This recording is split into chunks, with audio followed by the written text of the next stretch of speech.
Lección 10. Para el 6 de junio de 2020. La Biblia como historia. Sábado 30 de mayo.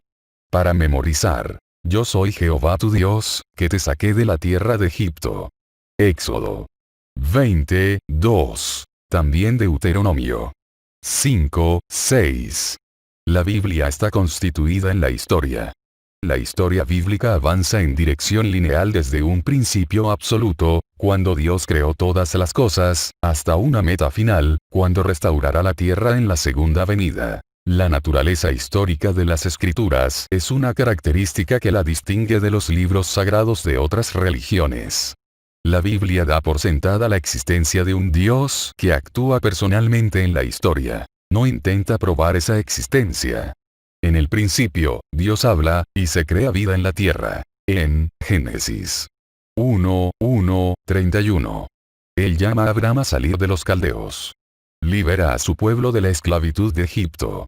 Escribe los 10 mandamientos en tablas de piedra con su propio dedo. En Éxodo 31:18. Envía profetas.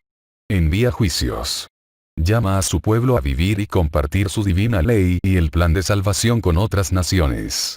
Finalmente, envía a su Hijo Jesucristo al mundo, dividiendo así la historia para siempre. Esta semana, analizaremos algunos de los aspectos clave de la historia, según se describen en la Biblia, y también algunas de las evidencias arqueológicas que ayudan a corroborar la historia según se expresa en la Biblia.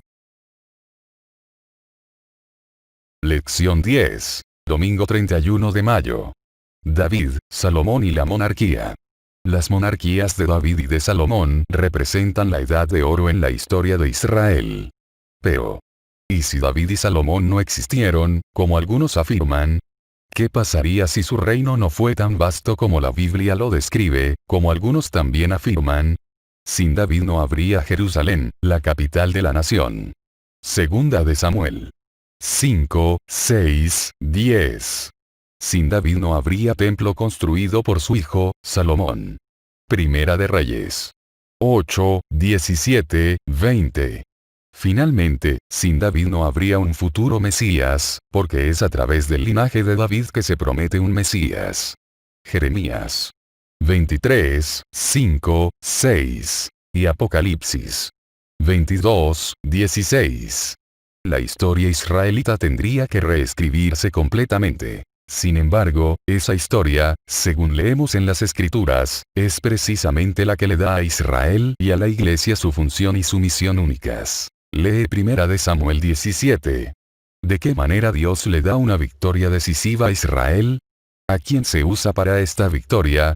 ¿Dónde ocurre la victoria? Observa la descripción geográfica precisa de las líneas de batalla en 1 Samuel 17, 1 al 3. El sitio de Kirbet Keiafa está ubicado en las colinas exactamente en la zona del campamento israelita descrito en este capítulo. Las recientes excavaciones revelaron una ciudad guarnecida, masivamente fortificada, de la época de Saúl y David, que dominaba el valle.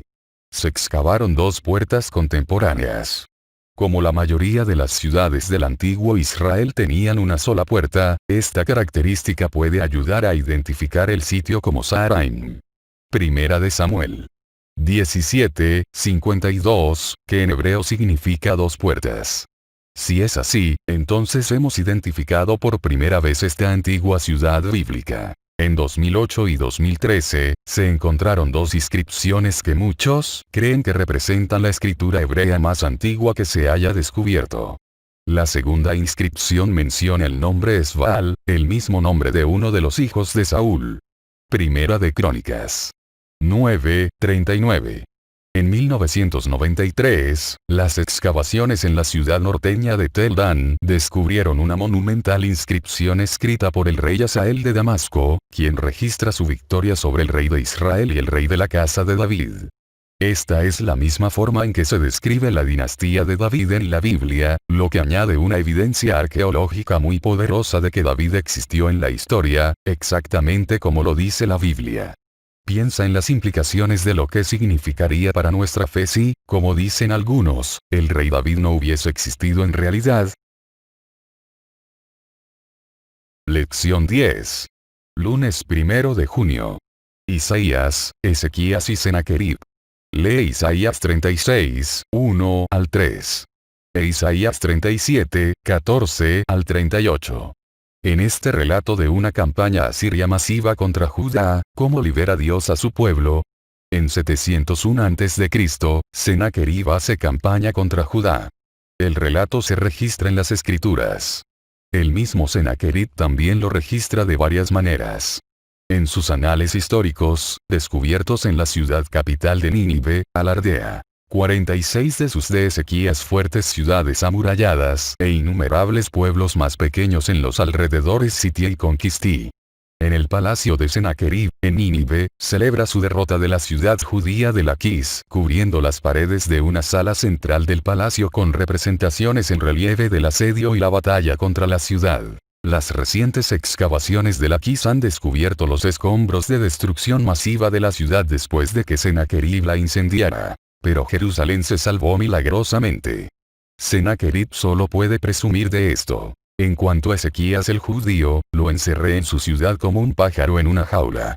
No hay ninguna descripción de la destrucción de Jerusalén, y no se relata que los cautivos hayan sido tomados como esclavos. Es cierto que Jerusalén fue sitiada, pero la Biblia registra que el asedio duró solo un día, ya que el ángel del Señor liberó a Jerusalén. Como Isaías había predicho. Por tanto, así dice Jehová acerca del rey de Asiria. No entrará en esta ciudad, ni arrojará saeta en ella. No vendrá delante de ella con escudo, ni levantará contra ella baluarte. Por el camino que vino, volverá, y no entrará en esta ciudad, dice Jehová. Porque yo ampararé a esta ciudad para salvarla, por amor de mí mismo, y por amor de David mi siervo. Isaías 37, 33 al 35. Curiosamente, solo Laquis se destaca prominentemente en Nínive, la capital asiria. Jerusalén no se encuentra en las paredes del palacio. Sennacherib solo pudo jactarse de derrotar a Laquis. El enfrentamiento entre el Dios del cielo y los dioses de los asirios se demuestra en la liberación de su pueblo. Él ve los actos de agresión por parte de Asiria. Oye las palabras de la oración de Ezequías. Dios actúa en la historia. ¿Cómo puedes recordar que el Dios que milagrosamente liberó a Israel en aquel momento y en aquel lugar es el mismo Dios a quien oras, en quien te amparas y confías? Lección 10. Martes 2 de junio. Daniel, Nabucodonosor y Babilonia. En julio de 2007, un académico de la Universidad de Viena estaba trabajando en un proyecto en el Museo Británico cuando encontró una tablilla de la época de Nabucodonosor, rey de Babilonia. En la tablilla, encontró el nombre Sarsequim, el nombre de un funcionario babilónico mencionado en Jeremías 39, 3. Sarsequim es uno de los tantos reyes y oficiales que, gracias a la arqueología, se han redescubierto desde la época de Daniel y Nabucodonosor. Lee Daniel 1 y 5. ¿Cómo se corresponden las primeras decisiones de Daniel con los actos de Dios al usarlo como siervo y profeta para impactar a millones de personas a lo largo de la historia? Daniel propuso en su corazón. Daniel 1, 8. Permanecer fiel a Dios en relación con lo que comía y a quien oraba. Estos buenos hábitos, que se formaron al comienzo de su experiencia, llegaron a ser el patrón que le daría fortaleza para su larga vida. El resultado fue un pensamiento claro, sabiduría y entendimiento provenientes de lo alto. Nabucodonosor y Belsasar reconocieron esto, por lo que Daniel fue elevado a los puestos más encumbrados del reino. Pero, quizá lo más importante sea que dio lugar a la conversión del mismo rey Nabucodonosor. Daniel 4, 34 al 37. Nabucodonosor era hijo de Nabopolassar. Juntos construyeron una ciudad gloriosa e inigualable en el mundo antiguo, Dan 4, 30. La ciudad de Babilonia era enorme, con más de 300 templos, un palacio exquisito, y rodeada de enormes paredes dobles de 3,66 y 6,70 metros de espesor. Las paredes estaban jalonadas por 8 puertas principales, todas con nombres de las principales divinidades babilónicas.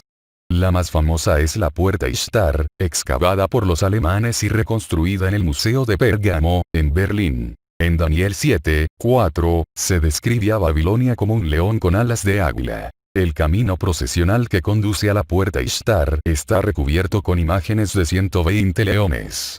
También, durante las excavaciones, se encontró la imagen de un enorme león que se abalanza sobre un hombre, que aún se encuentra hoy fuera de la ciudad. Todos estos testifican del león como símbolo apropiado de Babilonia la Grande. Se confirma la historia bíblica y su mensaje profético. Daniel 1:8 dice que Daniel propuso en su corazón. ¿Qué significa eso? ¿Qué cosas necesitas proponerte, hacer o no hacer, en tu corazón? Lección 10. Miércoles 3 de junio. El Jesús histórico. Lee Mateo 26, 57 al 67. Y Juan 11, 45 al 53 y 18, 29 al 31. ¿Quién fue Caifás y cuál fue su papel en la muerte de Cristo? ¿Quién fue Poncio Pilato y cuál fue su decisión más importante para que el Sanedrín lograra sus objetivos? Caifás era el sumo sacerdote e instigó la conspiración para procurar la muerte de Jesús. Josefo, el historiador judío que escribe en nombre de los romanos, también registra su existencia. Además de eso, también privó a José, que también se llamaba Caifás, del sumo sacerdocio, y nombró a Jonatán, el hijo de Anano, el ex sumo sacerdote, para que lo sucediera. Josefo, Complete Works, libro 18, capítulo 4, página 381.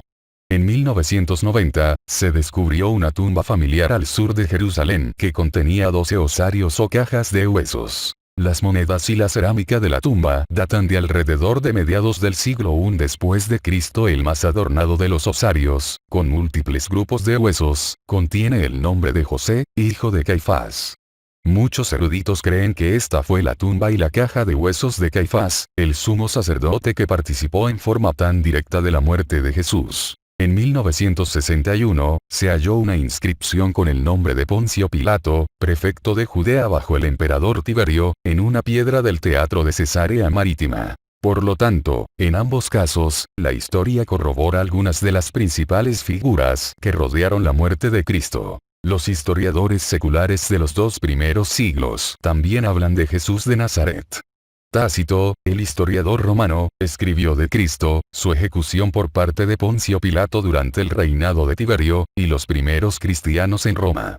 Plinio el Joven, un gobernador romano, le escribió en el año 112 o 113 al emperador Trajano y le preguntó cómo debía tratar a los cristianos. Describe que se reunían en un día determinado antes del amanecer para entonar himnos como a un dios. Estos descubrimientos arqueológicos y fuentes históricas brindan un marco extrabíblico para la existencia de Jesús, quien era adorado dentro de los primeros 50 años después de su muerte.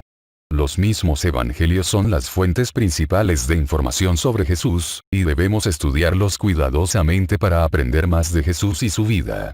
Aunque siempre es bueno contar con evidencias arqueológicas que respalden nuestra fe, porque debemos aprender que nuestra fe no dependa de estas cosas, por más útiles que sean. Lección 10. Jueves 4 de junio. La fe y la historia. No vivimos dentro de una burbuja. Nuestras decisiones no solo influyen sobre nosotros, sino también en los demás. De la misma manera, la vida de muchos que pertenecieron al antiguo pueblo de Dios han tenido un gran impacto en el futuro de otros además de ellos mismos.